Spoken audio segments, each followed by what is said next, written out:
This is the Investor Connect podcast program. I'm Hall T. Martin. I'm the host of the show in which we interview angel investors, venture capital, family offices, private equity, and many other investors for early stage and growth companies. I hope you enjoy this episode. Interested in learning more about investing in startups, launching a new startup, and need to raise funding? The Startup Funding Espresso is a daily podcast in a short, concise format delivered to your inbox every day, Monday through Friday. In the time it takes to drink an espresso, you can learn about startup funding. To subscribe, go to investorconnect.org and put your email into the pop-up box. Hello, this is Hall Martin with Investor Connect. Today we're here with Ben Rifkin, CEO at 1080 Capital. 1080 is a single-family office and diversified private investment firm with three primary focus areas. 1080 Trading develops proprietary technical trading strategies for the public markets.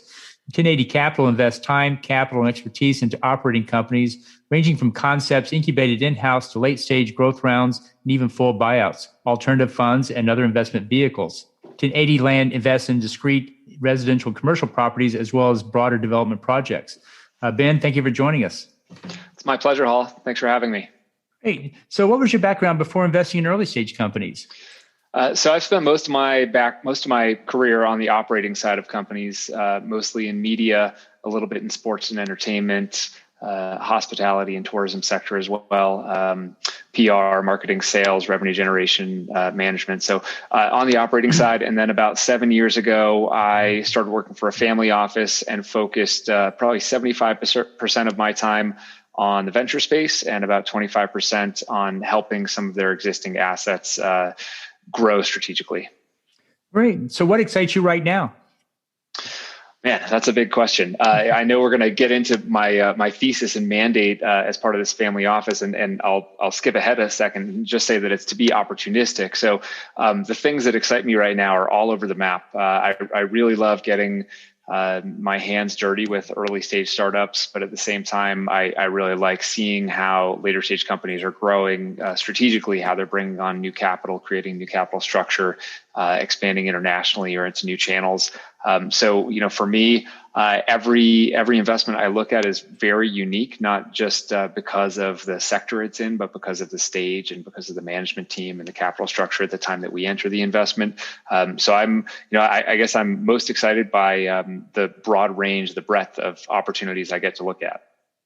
Great. Well, you see a lot of startups and a lot of investors out there. What's your advice for people investing in startups? What do you tell them to do before they write that first check?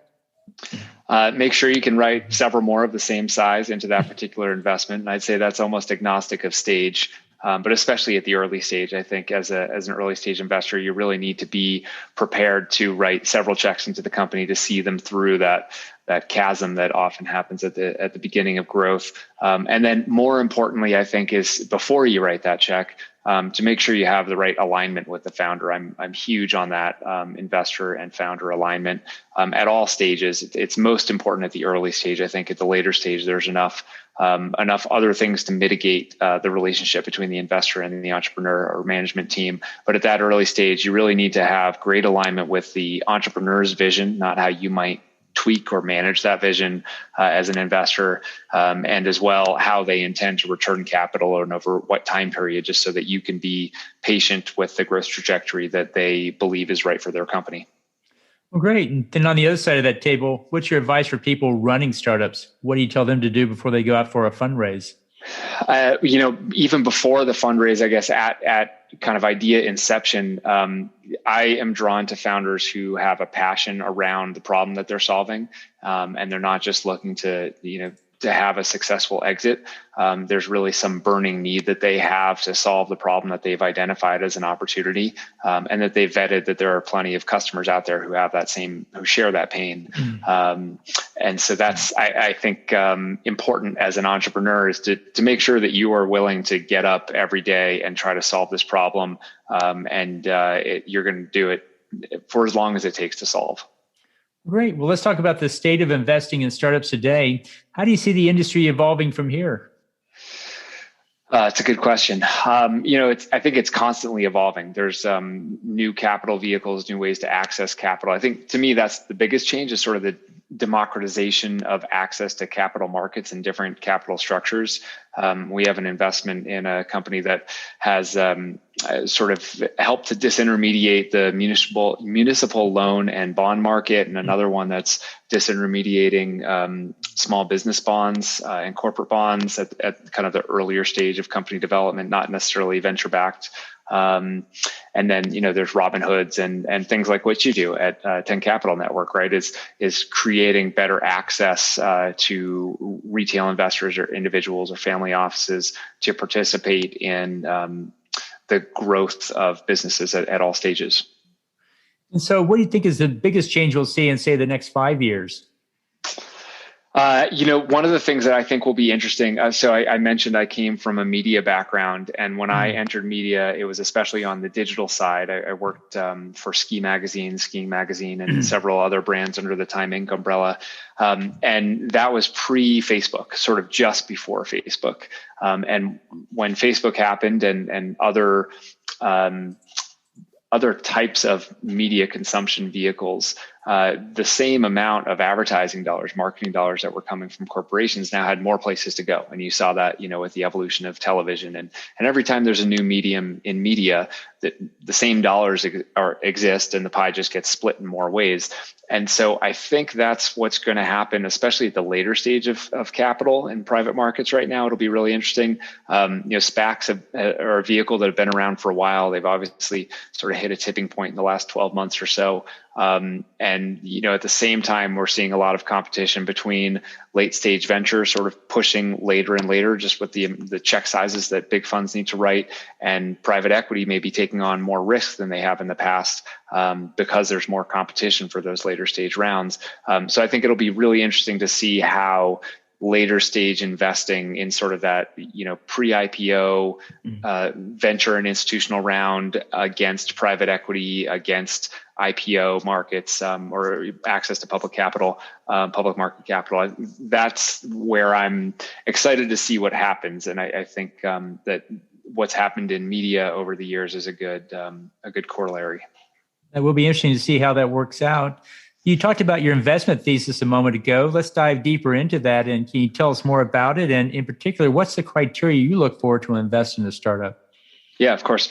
So 1080, as you mentioned, is a single family office. And so my mandate and thesis really aligns with my principal's legacy and kind of multi-generational wealth creation in his family and his personal outlook on the world. So while my mandate on an investing front is to be opportunistic, the underlying themes that we look for are around people, purpose, and kind of principles in taking care of the world. So we come from, all of us come from an operating background and really adhere to the idea that as a team in a company, you all have to move in the same direction.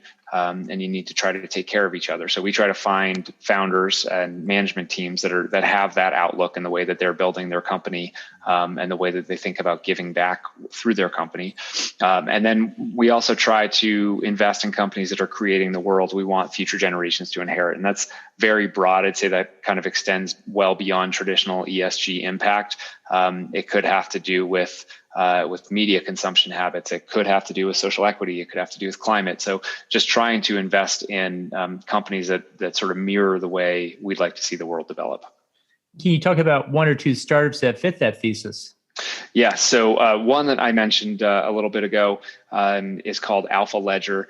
They're a company that's focused on the municipal lending market, loans and bonds, and they they come from a background where they're very familiar with that market. They've seen a lot of wasted capital, especially public dollars. When you think about how municipal bonds get repaid, it's through taxes generally, and so there's a lot of waste, and there's a lot of waste in time and resources. And so they have worked to find a way that disintermediates the brokers there, and also provides access for retail investors to support municipal initiatives in their own backyard or in whatever geography or theme they choose. So that's a way that we think the world should go, that capital markets shouldn't be exclusive to $100 million plus family offices or private wealth clients.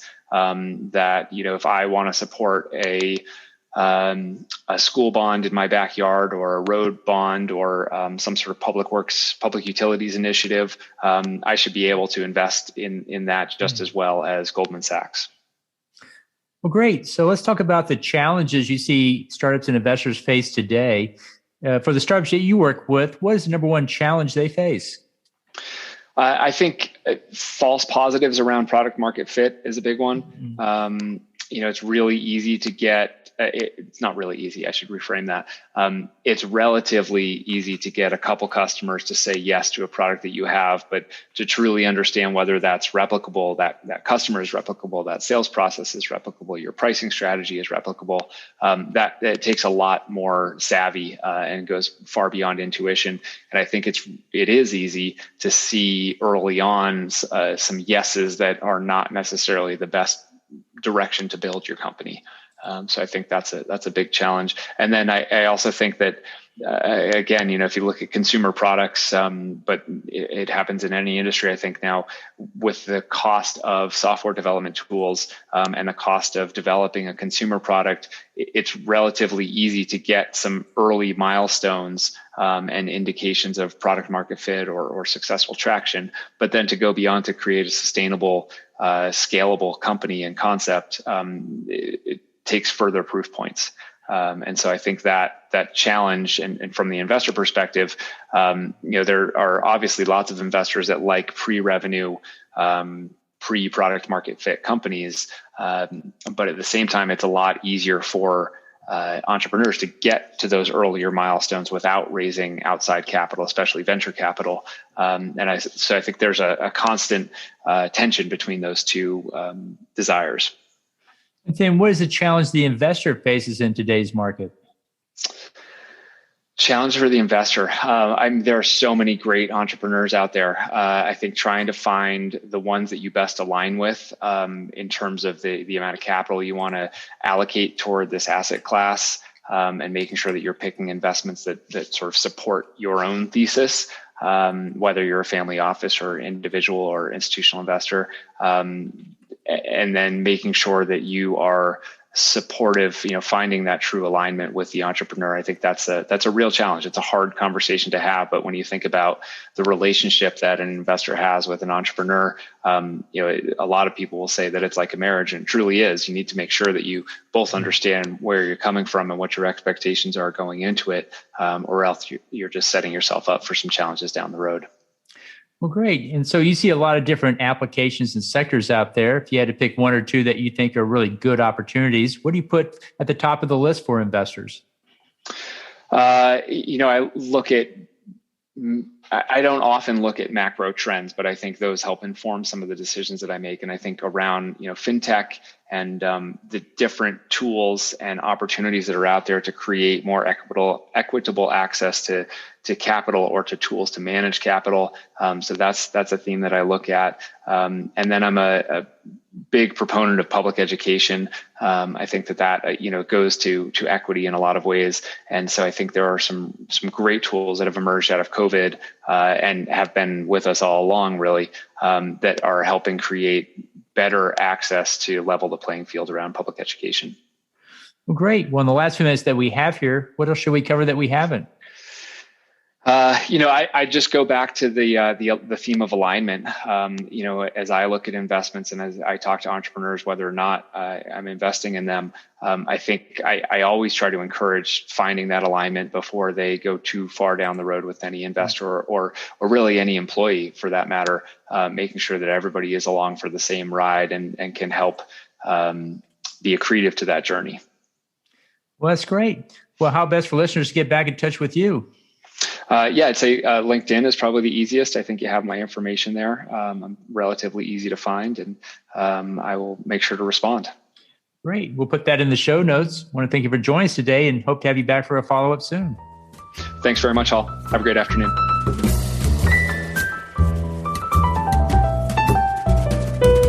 Investor Connect helps investors interested in startup funding. In this podcast series, experienced investors share their experience and advice. You can learn more at investorconnect.org. Hall T. Martin is the director of Investor Connect, which is a 501c3 nonprofit dedicated to the education of investors for early stage funding. All opinions expressed by Hall and podcast guests are solely their own opinions and do not reflect the opinion of Investor Connect. This podcast is for informational purposes only and should not be relied upon as a basis for investment decisions.